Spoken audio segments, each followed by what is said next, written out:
si vous avez la main verte et que vous adorez la nature, ce qui suit devrait vous intéresser. Alors, il y a un festival, c'est une sorte de musée des plantes qui a ouvert ses portes à Chaumont-sur-Loire. Vous connaissez peut-être ce nom-là. Et vous avez jusqu'au 1er novembre, c'est vous dire si vous avez le temps, pour profiter de cette exposition végétale où il y a un certain nombre de curiosités que vous n'avez probablement jamais vues. Ça tombe bien, Philippe Collignon, ouvre les volets.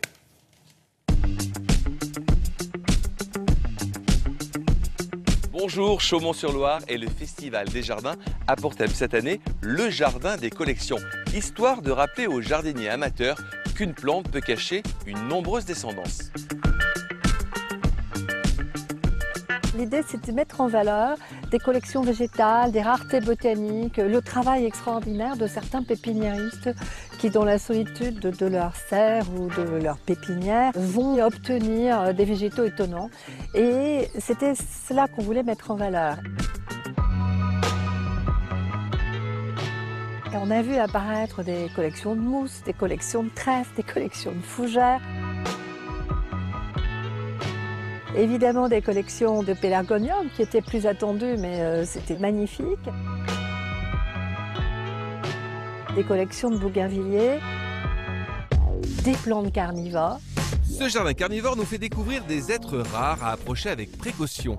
Les mâchoires de la dionée, les pièges à glu des drosera ou encore les urnes des sarracenia vous séduiront par leur originalité.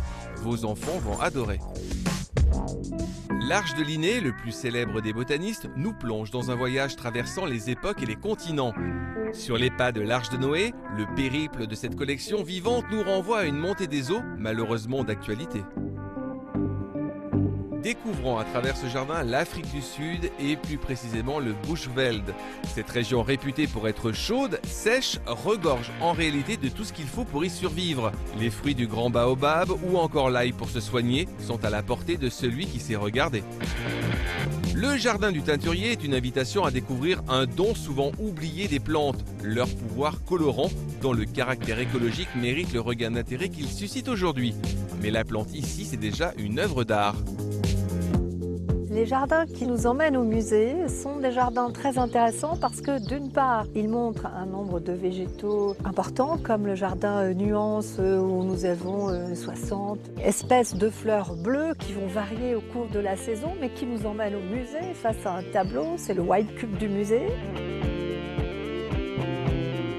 On a aussi un jardin étonnant qui s'appelle Réflexion d'un collectionneur dans tous les sens de ce mot réflexion parce qu'au fond, il y a une illusion. On est face à un mur de musée avec des tableaux, mais les tableaux ne sont pas ce qu'il y a derrière, mais ce sont des jardins cachés au pied du mur, des micro-jardins.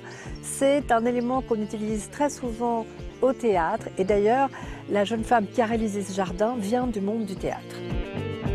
Chaumont, c'est aussi by night. Le jardin prend une autre dimension et parfois couleur. Tout est plus contrasté, plus magique. On ne reconnaît pas les jardins d'origine. Une expo visible jusqu'au 1er novembre.